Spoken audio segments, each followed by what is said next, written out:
How do we make the plug-and-play concept actually work for the diverse plethora of musical control devices we now have available to us? In this presentation, we will describe our approach to this odot.io and the main challenge, which is scaling, and we'll show examples of the odot.io workflows detailed in the written paper.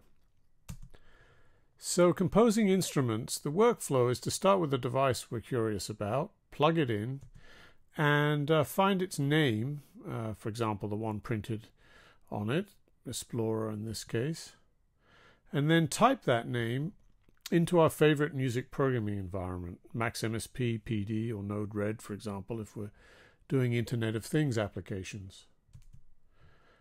The result we call plug and spray. OSC bundles issued from the odot.io.explorer device describing the parameter names in a human readable form and the values of those parameters as we interact with the device. So the easy part is to choose OSC as the lingua franca. It's a stable protocol. It's not likely to change, and it's not influenced by particular corporate or government interests. It's efficient.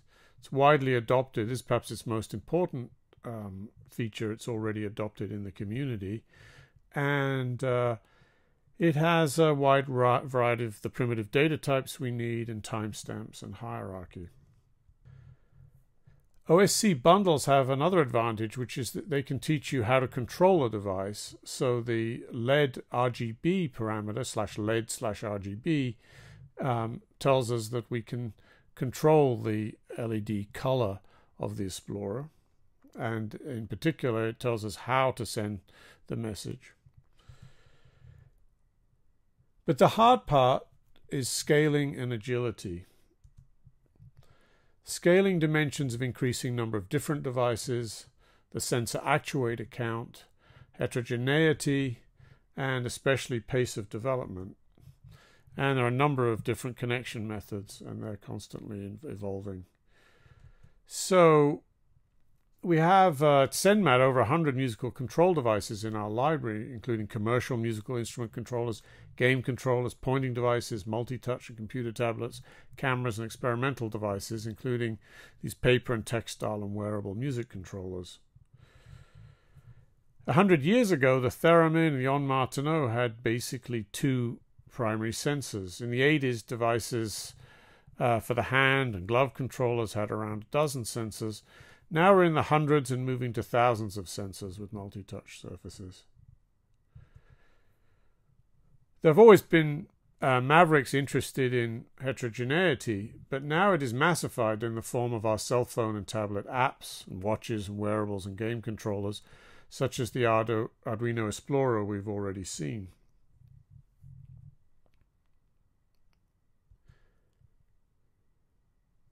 At the end of the 20th century, we saw new device types adopted at the rate of a few per decade. Now we're seeing them yearly. New devices in each particular category are now released monthly. In the agile, DIY, and experimental space, we're moving from hours to minutes in development cycle times.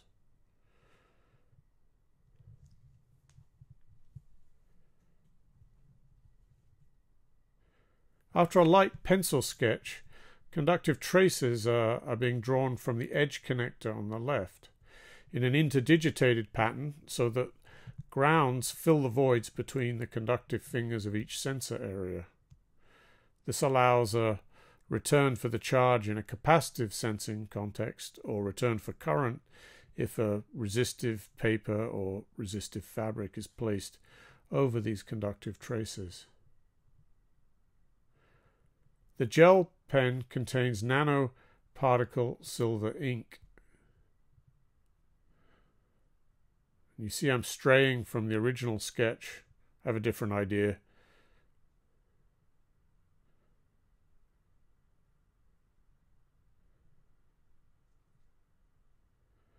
The edge connector traces are reinforced with extra ink.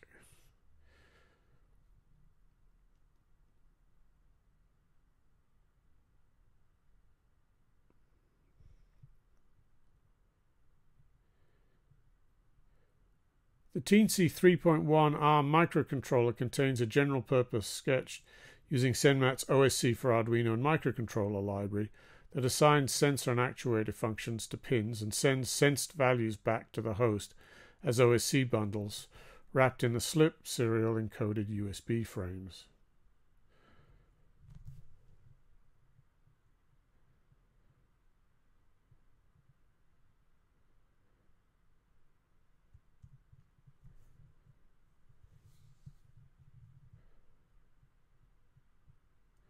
The Max MSP patch shows how OSC bundles with sensor values can be processed using a functional programming approach and displayed to confirm the basic operation of the device. So that was a capacitive sensing array developed in a couple of minutes. Let's look at a resistive example.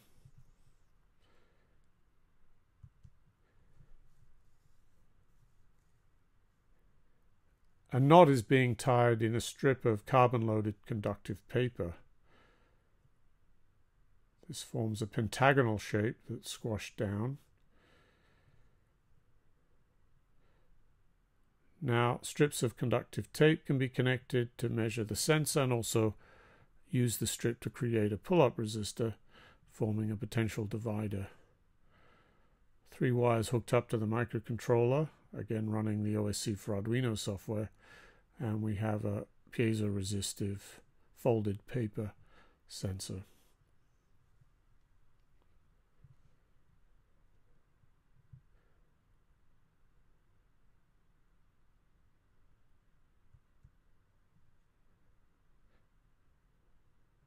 So the odot.io approach to agility is to provide a harmonizing framework for dynamic mashup of these devices with a unified encoding, odot bundles, which are OSC bundles with named sub-bundles, a new dynamic multi-paradigm programming model and workflow. We call this odot wrappers using the odot expression language, and a large library of reusable components. The odot extension language is easily embedded in data flow languages such as MaxMSP, PD, and Node-RED. It endows the host language with an aggregate data structure tuned for timely processing of named heterogeneous and related data, and it includes a modern dynamic expression language. These are illustrated in this example of how instrument may be composed with odot. There's a odot.io.keyboard object at the top for acquiring the keyboard simulated keyboard gestures. In the middle, there's a blue box with the control structure written in the expression language that maps those named gestures and values into the named synthesis parameters for the synthesizer at the bottom. Notice that the synthesizer itself outputs the values that we use to control it, and in this way it teaches the API dynamically and invites further refinements of the control structure. To zoom in a little bit on how odot.io objects are created, let's do a quick case study for the QuNeo MIDI touchpad.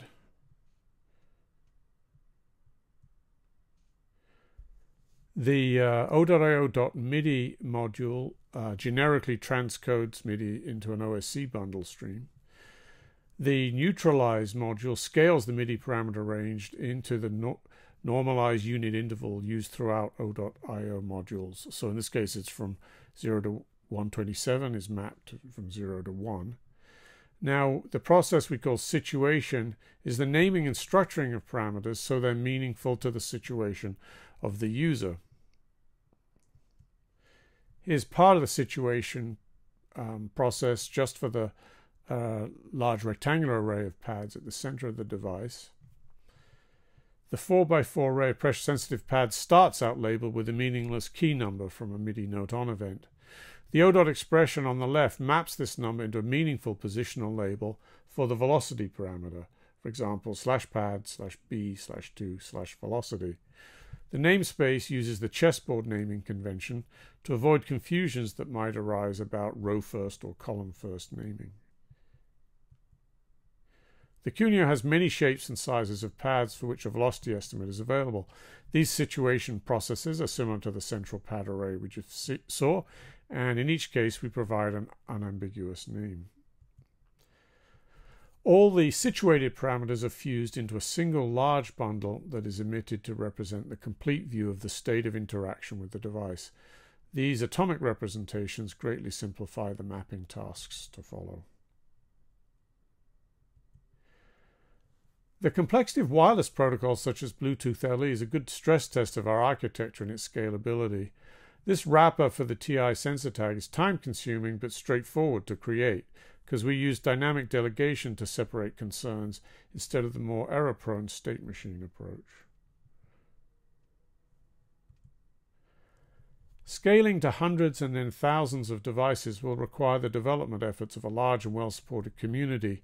To this end, we focused on sharing a large number of reusable components, including transcoders for HID, MIDI, Bluetooth LE, packetizers for UDP and serial protocols, unifiers that take common input devices such as buttons and unify the namespace, and state caching, which takes protocols that use a send-on-change technique and turns them into the stateless protocol we prefer, where the entire state of the device is transmitted every time there's a change.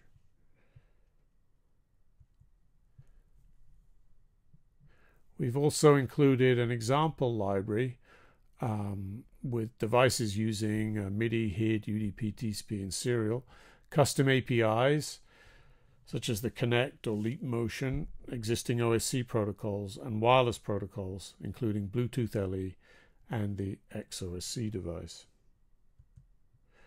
We invite you to join us developing this open and unified architecture for input and output in music and intermedia projects.